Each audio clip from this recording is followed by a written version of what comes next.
Well, are you guys ready to meet a living legend? Yes, yes. She's the iconic force who brought the demonic Pazuzu to life. Something to do with pea soup. Do you even know what I'm talking about? Pea soup. What? Pea soup. Actually, I sell Captain Howdy's pea soup on my table. Yes. It's really pea soup inside, but come see it and see if you like it. She's also the author of Exorcising My Demons. Show the book. There we go. It's a deeply personal memoir that's equal parts heart-tugging, hair-raising, and terrifyingly fun. Is that a good description of your book? Okay. Eileen Dietz doesn't just live the horror life, she defines it. Welcome, everyone. Eileen Dietz. Hi. Yay! Good morning. Oh, no. I should be asleep. We all should still be asleep. This is a very early panel, I think, for a Saturday. Yeah. Very early. I think that The Exorcist was one of the movies that most people were first terrified of. But you were just a wee child in the movie. Did you get to see it after it was done when you were still young? I wasn't a wee child. I was 18. It seems like a wee She child to was me. a wee child. What's her name? What's her name? Linda Blair. Oh, Linda Blair. Oh, I heard of her. You've heard of her. I feel like I heard at another panel that we were at a few weeks ago. But I'm on time. Yes. Some of you know what that means. Be nice. Be nice. Just stopping fun lights there. Yeah, so Linda Blair maybe took a little bit of your credit for things you did. Yeah. Do we want to delve into that? I mean, let's get the drama and the tea right out there. She sells some of my pictures too, but yeah. Hey, what can you do? I mean, on a movie set, everybody doesn't get along automatically. Oh, she was 12 then, so that was fine. We used to hang out together. It was later. It was later. Is it in the book? Yeah. More stories in the book to be continued. No, well, really briefly, she thought I cost her the Oscar because I did what I did, and she didn't do what she didn't do. And I always felt like, yeah, I walked over to the Motion Picture Society Academy of Motion Pictures and Sciences that do the Oscars, and I walked up there and I said, "Don't you give an Oscar to Linda Blair?" And they said, "Oh, okay, Eileen." So that's really what happened, though. And 50 years later, she still thinks I cost her the Oscar, and I think she thinks that she would have had a career if she had won an Oscar, because she basically doesn't have a career. But don't mention my name to her if you see her. The next time I see her on the street, we're going at it, right? Exactly. But, Is there a way to ever settle the beef? Would you ever like sit down with her and be like, oh, I have no problem with her. She has a problem with me. right? And then I think when I was doing General Hospital, she really wanted to be on the show, and she came to see my roommate in the dressing room, and I really think she thinks that I wouldn't let her on the show. Is it true? I got a lot of power. Of course not. I've heard of other actresses getting other actresses fired. I'm just saying. Yeah, but I'm not quite an A actress. I'm kind of a B. Maybe an H for horror. Right? That's a new category of actors for us. Anyway, enough for her. I call her LB, little bitch. Okay. Okay. Beep. Let's talk about some of your stunts that you did as Reagan. Well, they weren't really stunts, but I will. I got to tell you guys that the production went on and on and on for 14 months, and nobody wants to be on the show for 14 months. And Kitty Wynn, who played her assistant, was asked to go do the Glass Menagerie in London, but they wouldn't let her go at the end. And I was actually offered a Broadway show, and they wouldn't let me go. And so the biggest line for the movie is, "Who do you have to fuck to get off this movie?" That's true. It's so early in the morning, and I feel like my Nana's just cussing at me. You're not really 81 years old, are you? I'm no what? Are you really 81? No. Switch it around. You're 18, right? Yeah. Exactly. So I want to talk a little bit about General Hospital and how soap operas, they're kind of disappearing now. We watch the reality shows, but soap opera work is grinding. Well, when I did General Hospital, it was the biggest watched soap opera of all time. And that was in the early 80s. And we had like 12 million viewers watching it. It was like being on a nighttime show. And I played a character in a mental hospital. Perfectly cast.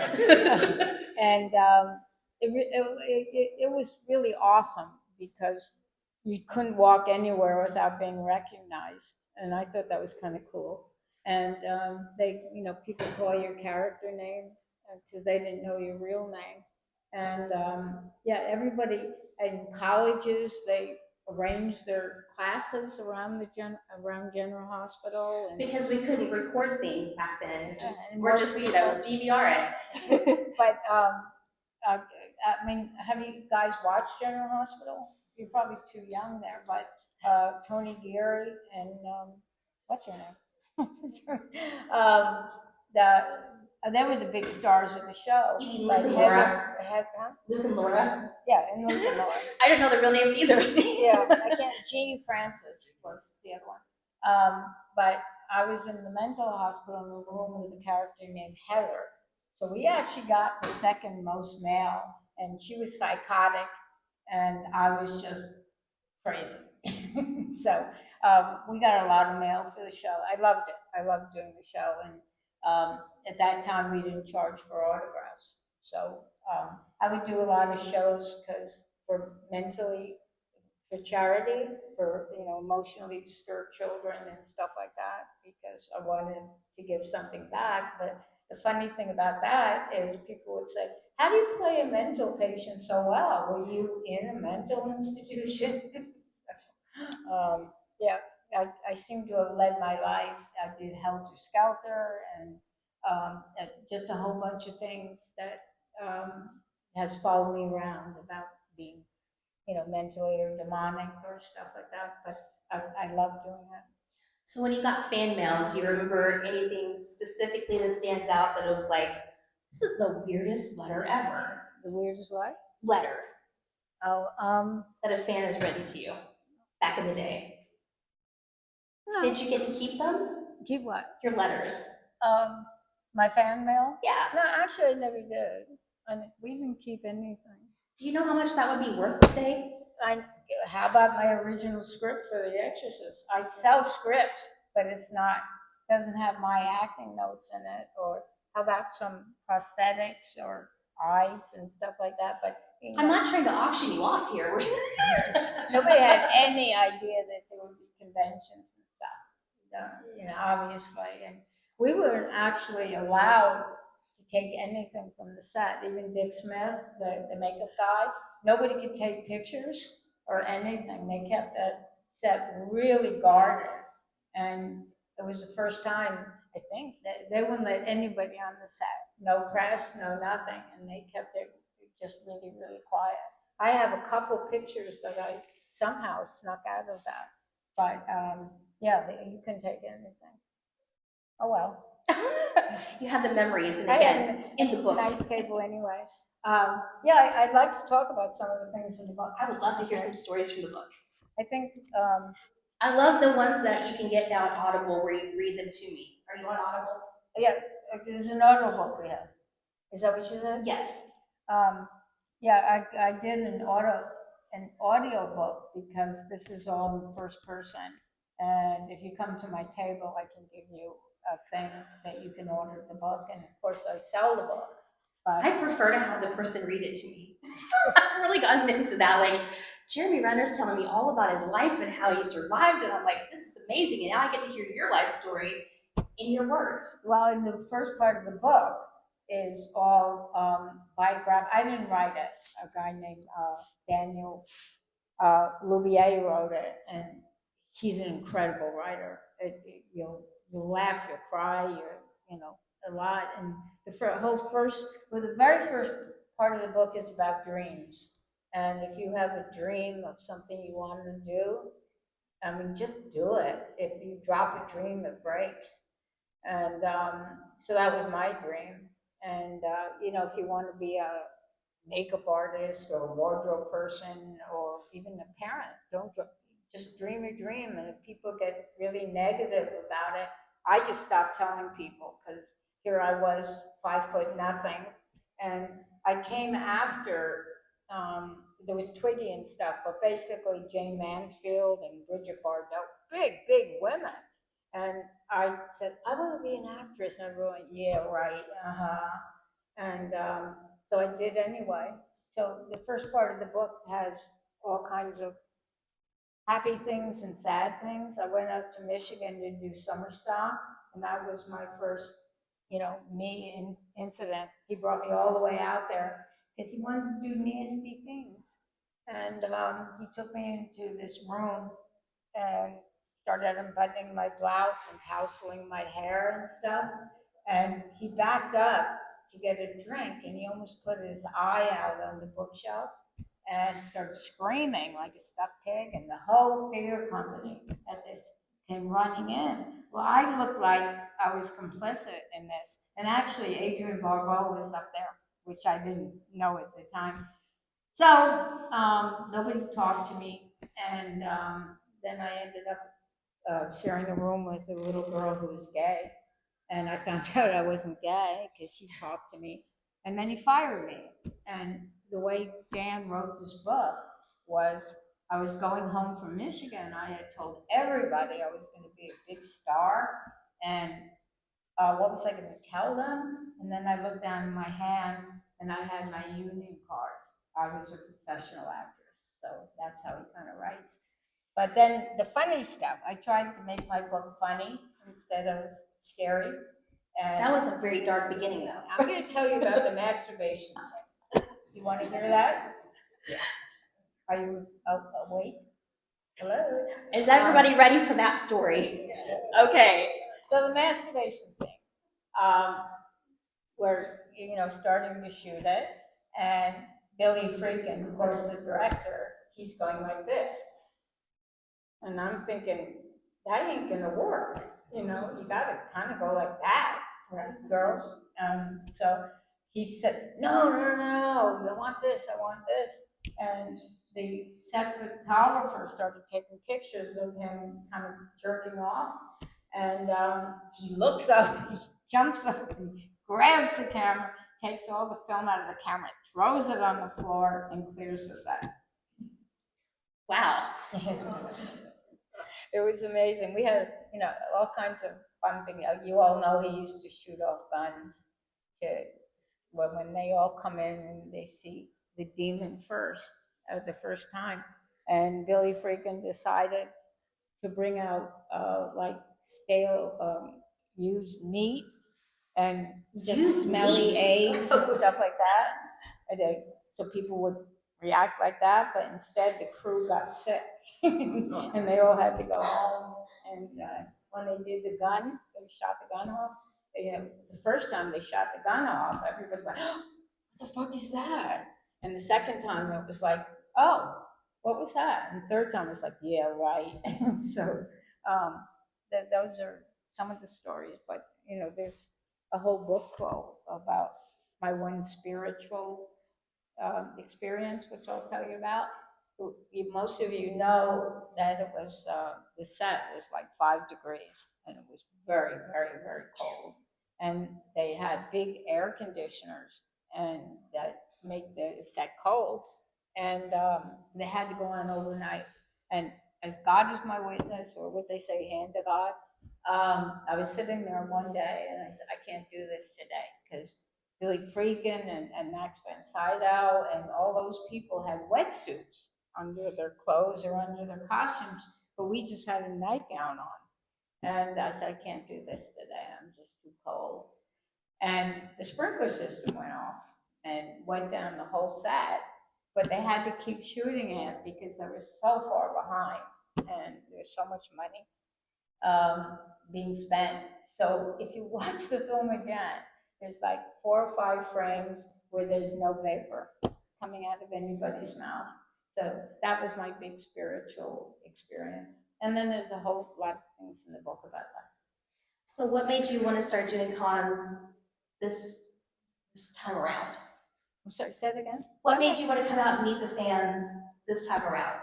You could be retired, sitting at home with your legs up, but you're here with us today. Well, make a lot of money. Actually, my husband and I were talking about that because I still do a lot of indie films. And you can watch them if you go to Tubi. They probably have them all listed. And I just did a film called Grandma's Cookies that won all these awards. And it's what's in the cookies. Anyway, I digress. You can see that on YouTube. And I did another film called Beverly Hills Exorcist, where I played a disembodied head. And these real estate people want to get the head out of the house so that they can sell it. And so it's a lot of green screen and FX about this head going on. So my husband and I were really talking about, I guess you know the business is so bad in LA because of the strike and because of COVID. And it's almost non-existent right now. It's getting a little better. And we were just talking about it, that thank God for the conventions and the independent films that we do so that, you know, I can still make a living. And I love doing it. I mean, not to sound like Pollyanna, but I mean, I love you guys coming up and telling me how I ruined your childhood. It was her life's dream. You know, and I feel very blessed, which I guess is a funny word, but I feel very blessed that I can make $40 signing my name on a picture or on merchandise. And there's so few of us, really, in, you know, regard to the country population, you know, like 1/10% that are doing what we do. So I'm very grateful about that. And, you know, I like meeting you guys. Well, I know we have questions from the audience, and we have a couple of assistants that will have microphones.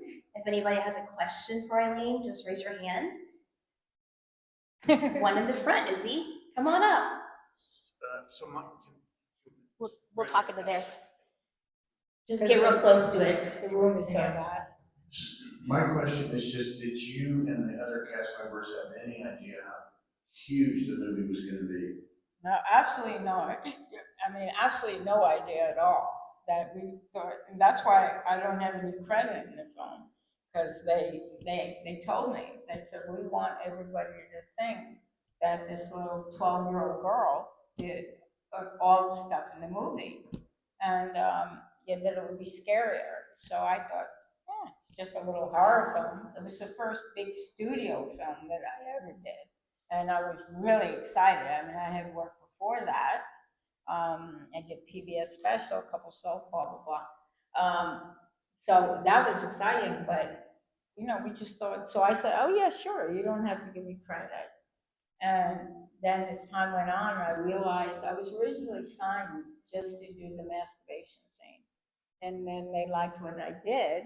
So that it just went on and on and on. And I thought, I don't know where my agents were at the time. They just thought it was funny. And I thought maybe I should say something. And I didn't want to say anything because who knows if they would fire you. All right. So I didn't say anything. It's just a little horror film. Yeah, right. And then it's just, they were very clever. Like I said, nobody was allowed on the set. Nobody knew what was going on. And they were the first production that had a line in Westwood that you couldn't get into the next showing. So all the press then took, you know, all these people waiting in line. So they created this event. And if I tell you they paid people to throw up and faint in the aisles, would you be really depressed? Because after they did that for the opening, then everybody did it anyway. And, I'm sure it was real. And well, once one person throws up, I think it's just automatic. Everybody else just starts throwing up about it. And apparently they're doing it in Terrifier too. as well. So, that, and even when we went to the screening, the first screening, the preview, nobody really thought it would take off the way it did. And I think I think it'll live forever. Do you want to know why? I'll tell you. I think it was Dick Smith, of course, who's the godfather of makeup, and Dustin Hoffman and Marlon Brando and stuff like that. He's just an absolute genius. First, the makeup things, they started with like big eyebrows and teeth and like really horrific, really monster. And then they took it down and took it down and took it down until you saw what you saw with the thing. And what I think is that everybody was so frightened by it because parents could identify with Reagan and think their kid was going to turn into a demon as they walked in the door. And then kids thought they were going to turn into a demon. And it was all, in my opinion, because of the makeup and that you could identify with that character. But then I think that's true on all films. The characters should be someone that you can identify with, that you can either love or hate. And that's really important for audiences to feel that. Otherwise, you're just watching people on stage doing things. And making them feel something. That's why everybody comes out to meet you guys at these cons, and they want to share these stories with you. And don't throw up today, please. I know it's 1,000,000 degrees outside and there's food trucks, but. And actually, the Pazuzu shot was shot the last day of filming when we got there.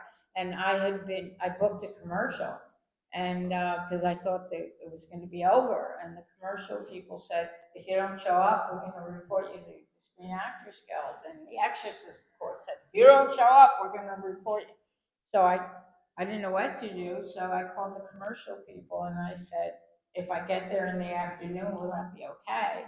And the crew, who would lollygag through the whole movie because they didn't like freaking, we shot it really quickly, and I did both.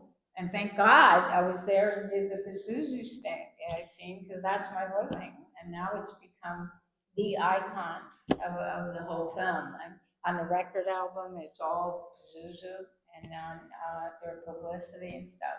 So thank you. And that's what happened the last day, and that's how we shot it. The very last day of a 4.5-month shoot. Wow. Any more questions? I mean, 14 months. Yeah, I was like, 14 months. Longer than having a baby is how long it took to have this movie. What was the scariest thing that happened on set? What was the scariest thing that happened on set? Billy Freakin. He just wasn't a nice person. But may rest in peace. I mean, he died. Actually, everybody from The Exorcist is dead except Ellen Burstyn and myself and Linda. But anyway, I mean, you have to understand that we were behind the camera and we were shooting all this stuff. So in that sense, it was nothing scary at all. Did you ever get to confront him before he died? Yeah. No, I mean, I wouldn't do that. I would have. No, he more or less disregarded me. So, it was very distressing at first, and then, you learn to live with it. Then you're like, I mean, look at me. Yeah. I mean, here and now. So I don't have any problems at all. More questions?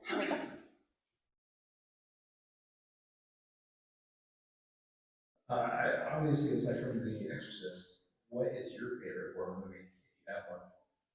Wow. I love so many of them. I love shooting Helter Skelter. And I did a little research on the girls, and that if they had walked that way instead of that way, they never would have murdered anybody. It was just what happened to them. And I always felt really sorry for them. And they all said that they would prefer to be executed as spending their life in jail. So I thought that was sad. And when we shot it, Steve Railsback, who played Man, you all know Helter Skelter, yes. That Steve Railsback, who played Manson all the time, and he was so, when he came on set, and one night we were sitting around a campfire and singing Manson songs, and I swore it felt real, but then again, it was like the last day of shooting, and we were out there. I had a bald head and a swastika and stuff like that, and the camera was on us, and that was great.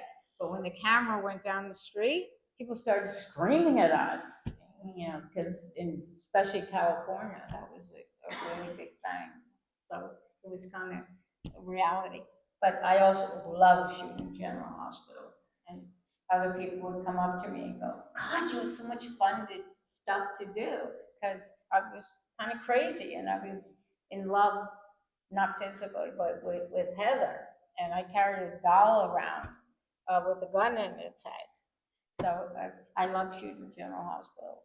Is there some sort of secret makeup they use, or soap opera actors don't ever seem to age? Like you can watch General Hospital today, and everybody still looks the same. I don't know. I don't know. Faceless. Plastic surgery. Okay. Some people get really good ones, and some people don't. It wasn't like a special liquid you had to drink. I like Faye Dunaway. She just ruined her face.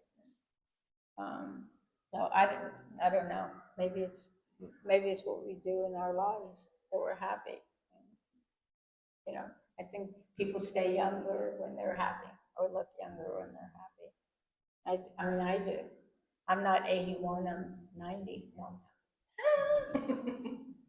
But you don't look or act 81. Thank you. Anybody else?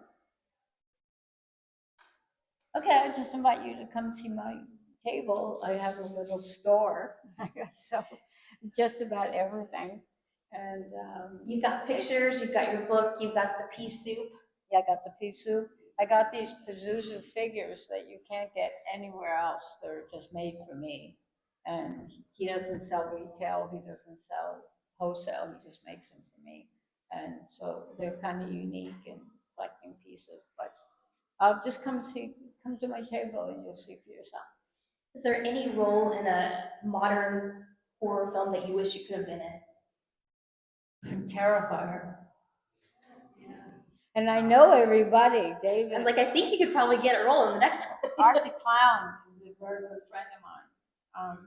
And I know the producers and everybody, but Damien, who writes it, it's just, he does what he wants to do. So maybe Terrifier 4, who knows? I don't know. But I love Scream. Have you guys seen Scream? I love that movie. I almost like it better than Terrifier 3. So I think I'm going to do Scream 2. So that would be fun. There you go. We'll scoop there. Any other questions? But I'm shooting a movie right now. It's like, it's called Mrs. La Dee, and the opening of it, I love this word, but it's absolutely horrific. And it involves these little children that are on a TV show, and something absolutely horrific happens to them. And I play a woman that is suffering from dementia, and I drool a lot. So that I think that movie could do very, very well. We all hoping that all the indie films we do will break through, like Terrifier, and hope to do that. But I'm excited to shoot this part. It's very well written, and it's good horror. So it's called Mrs. La Dee, but it will be out in a year, I guess. And that'll be probably like on a streaming service. Yeah. Oh, well, hopefully it'll play in theaters. Yeah. We all hope they get a theatrical run. And I'm going to do another short film. There were people that were on the set of Terrifier. I was a camera person and a crew person on Terrifier and Scream. And that's a short film I'm going to shoot. So I'm really busy, and I'm really happy to be so busy. I'm doing another convention in Fresno, another convention in Long Beach. So I'm very, very grateful. Does your husband get to travel with you, or is he like a? So what you say? Does your husband travel with you, or is he Oh, just God, no. taking care of the house? He hates traveling. He doesn't want to go anywhere. I've been to the UK 6 times. I've been to Germany. I've been to Spain. But he works as my handler if we do a show in LA. He's a good guy. Good. He just doesn't like to travel. We go to Vegas 3 times a year. Do you win? Yeah, we only bet football. That's what So- we do. I mean, we've been going so many years. We don't play slots or table games or anything. Really, we just bet football, and we win. And what's your team? I like the San Diego Chargers. I used to be a Raider fan, but I had to give up. And now Pete Carroll is the coach, so I don't know what's going to happen with them. My husband, huge Dallas Cowboy fan. I was telling someone else a story that we went out to cowboy camp because it's in Oxnard, California, and all the people were watching General Hospital during the day. But Thomas saw Tom Landry, and he went, "Oh my God, oh my God." He was just speechless. He couldn't believe he had met a legend like that. That's amazing for him to get starstruck like that. Is Oh. there someone that you've been starstruck over to meet? I don't know. Not really. I met a Los Angeles Dodger third baseman once. I thought that was really cool. And I was like a fan. And you played for the LA Dodgers. Oh my God. And and then they had a Dodger night for General Hospital. So that was fun. And you see your name on the big board. Yeah. I like all those little perks. I don't know. Who knew we'd have sports talk with Eileen today? We're big sports fans. So do you tailgate like at home when the game's on? We I don't go to games. I mean, like at your house, you just like. No, we actually don't go to games. We have our living room. We have a 10-foot screen, and we have 3 projectors and the TV. So, and of course, my husband buys a football package, and so we can watch 4 games at home, and we do that every Sunday. Except that I travel so much that I don't. But that's what we do. Is that interesting to you guys? I found that very interesting. So we have a private conversation about sports. We also have a boat, and we go out to the coves of Lake Mojave outside of Boston, and we're excited to go there. I love hearing behind the scenes stories, but also just behind the scenes of your life. Like, what does Eileen do through the week? Well, gets ready for football every day. I don't know. I have fun. Well, we're glad you're here. And again, visit Eileen's booth. She's got all the stuff. She'll chat with you, sign autographs, selfies, get the book, or you can get the Audible. She's got the little thing where you can get the Audible book. I highly recommend it because she's reading it to you. Yeah, Yes, exactly. You're experiencing it with her, so.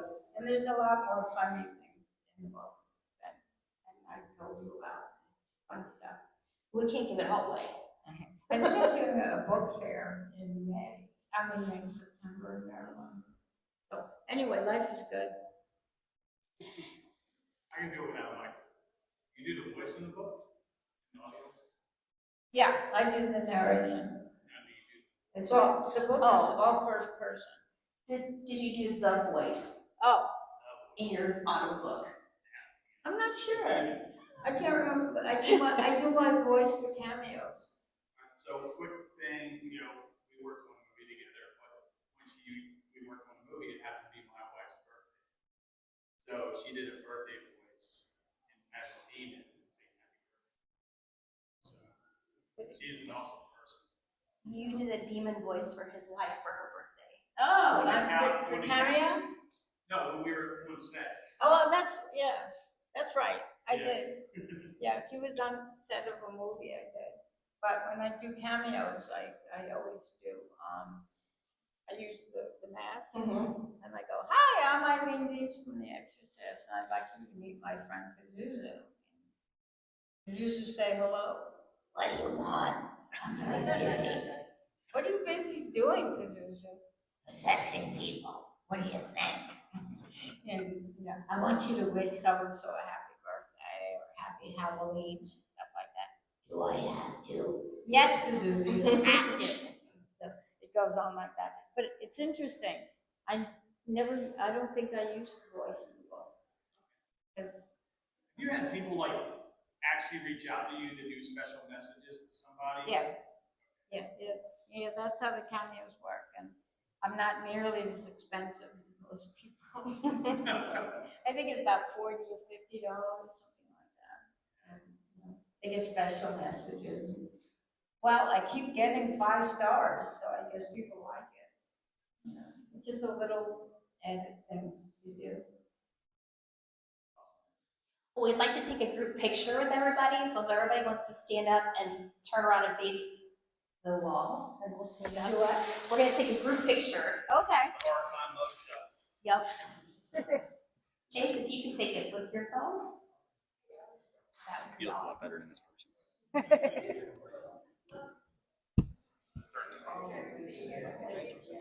Well, we're so tiny. I know, like we might have, everybody crowd around the table here. Yeah, we gotta clear the Yeah. table though. Yeah, definitely clear the table.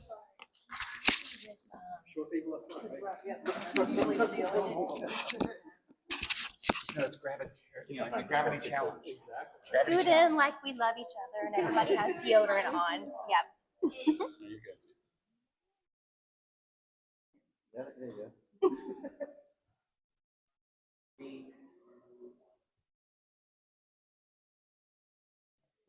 Thank you guys. Yes. Thank you, thank you.